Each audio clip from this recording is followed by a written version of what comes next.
By the early 1960s, the Cold War was no longer a stalemate, it was a race. After the U-2 shootdown in 1960, Washington's greatest intelligence asset had suddenly become a liability.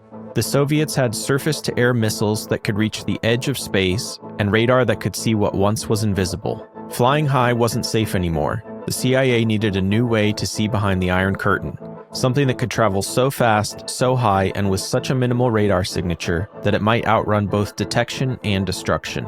Inside the Pentagon and the CIA's Directorate of Science and Technology, a phrase took hold: if you can't hide, outrun. That idea would define the next decade of American aerospace design and lead straight into the A-12. Among the artifacts in my grandfather's box are reminders of that era: a signed photograph of Kelly Johnson and an SR-71, a commemorative mug from the Blackbird's operational period, and gold SR-71 lapel pins. Small, tangible pieces of a program built entirely around secrecy. But more than souvenirs, the papers outlining my grandfather's time as Lockheed's Omaha area manager for Strategic Air Command, the same command that later controlled SR-71 operations, link him directly to the network that kept the fastest aircraft on Earth in the sky.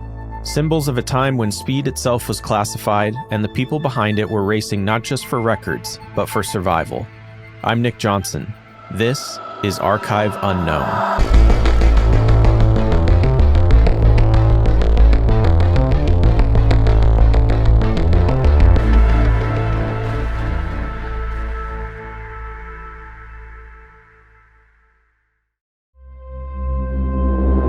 At Lockheed Skunk Works in Burbank, Kelly Johnson assembled a small team of engineers. Their mission? Build an aircraft that could survive where no one had ever flown. They turned to titanium, light, strong, and able to endure the heat of Mach 3. The CIA even purchased raw metal through front companies that sourced ore from the Soviet Union itself. Each A-12 airframe was hand-built, stitched together with thousands of expansion rivets. At full speed, the fuselage grew many inches as the metal expanded under heat. Fuel tanks leaked on the ground, sealing only after reaching operating speed.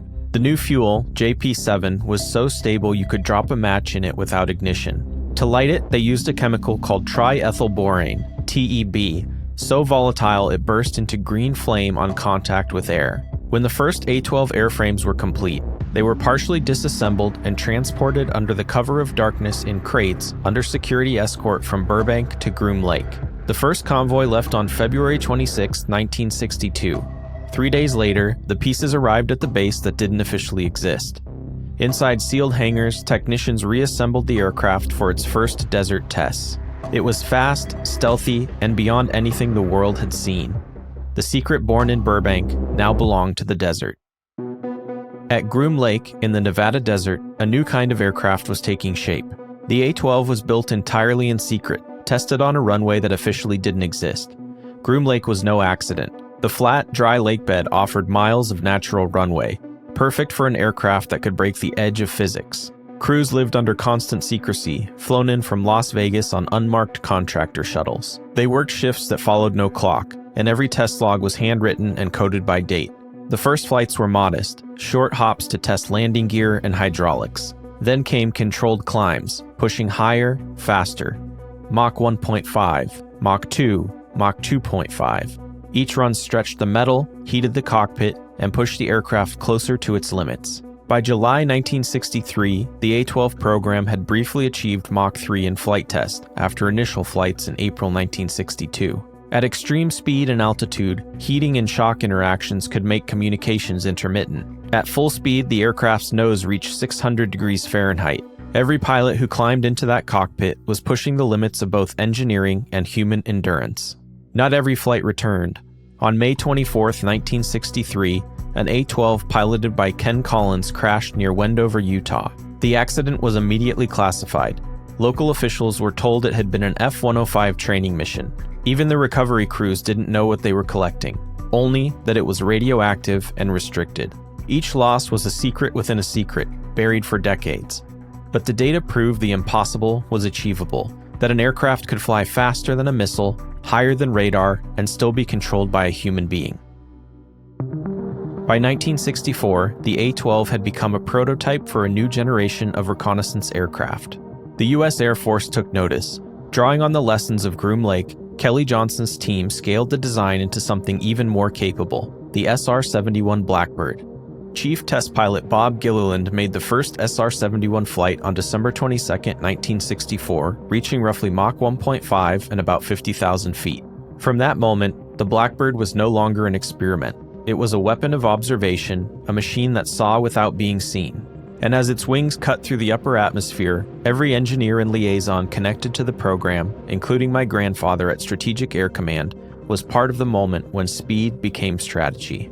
The SR-71 entered U.S. Air Force service in January 1966, a Mach 3+ aircraft that could outrun any missile and see across continents. Its speed and altitude made it an ideal fit for Strategic Air Command, the nuclear umbrella that defined the Cold War. Strategic Air Command, created in 1946 and headquartered at Offutt Air Force Base near Omaha, was the command center for America's entire nuclear deterrence strategy. It controlled long-range bombers, intercontinental ballistic missiles, and aerial refueling fleets worldwide. Its mission? If the United States were ever attacked, it could strike back instantly from the air. By the mid-1960s, SAC managed a global network of B-52s on constant alert and KC-135 tankers in every hemisphere. When the SR-71 joined that network, it became the eyes of the command, providing real-time reconnaissance on Soviet missile fields, bomber routes, and nuclear test sites. Each mission from Beale Air Force Base fed directly into SAC's strategic picture, data that informed both policy and survival. Among my grandfather's papers are documents from his time as Lockheed's Omaha area manager for SAC, the same command overseeing SR-71 operations and support. He was a liaison, the link between Lockheed's classified development pipeline and SAC's operational arm. Working at SAC headquarters, he stood at the intersection of intelligence, industry, and deterrence. The Blackbird may have been born in Burbank and tested in Nevada, but its strategic home was in Omaha, inside a command built to see the enemy before the enemy moved. Before its public debut in 1964, Lockheed and the Air Force referred to the Blackbird as the RS-71, for Reconnaissance Strike. It existed entirely in the shadows, a project so secret that many inside the Pentagon didn't even know it existed. But that secrecy had limits.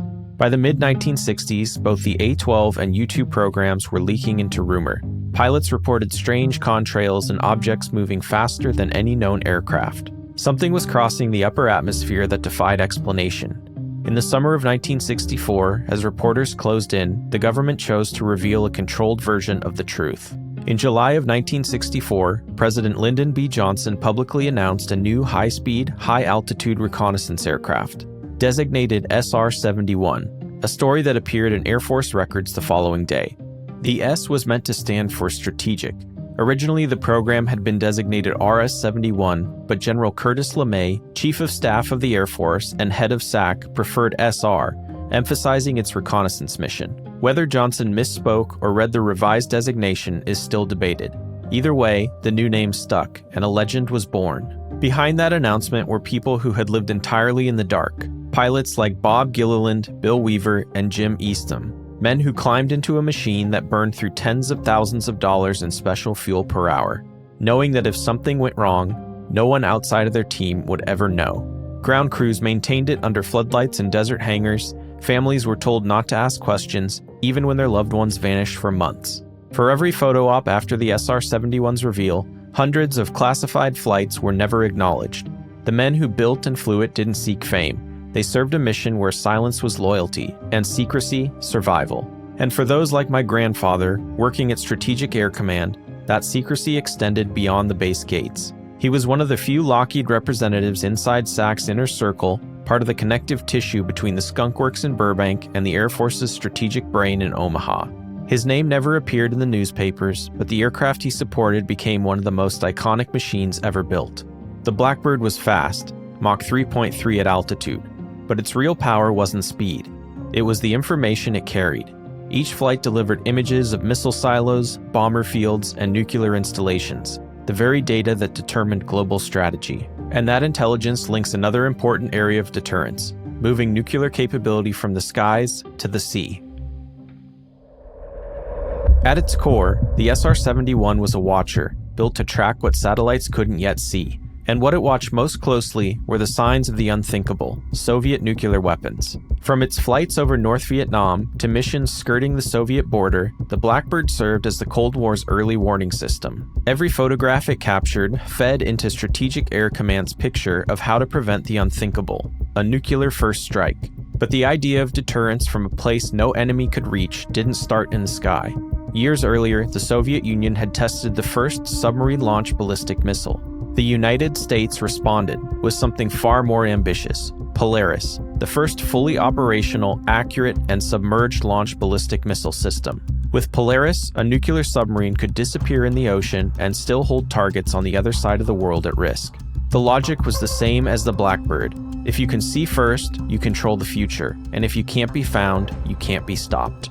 It was a revolution, a deterrent that was mobile, concealed, and impossible to destroy in a first strike. For the first time, nuclear retaliation was guaranteed no matter what happened on land. Among my grandfather's belongings, I found a black and white photograph of a submarine. On the back, in his handwriting, he had written, "I was on 7 of these for Polaris shots." It's a single sentence that links his story to the birth of a new kind of deterrence.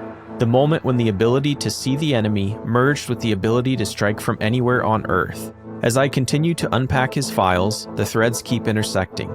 From Lockheed's spy planes to the Navy's underwater launch platforms. Different branches, different projects, but the same mission: to see further and strike faster than anyone else. Next time we follow that connection below the surface to the story of the Polaris missile, the men who built it, and how it reshaped the balance of nuclear power around the world.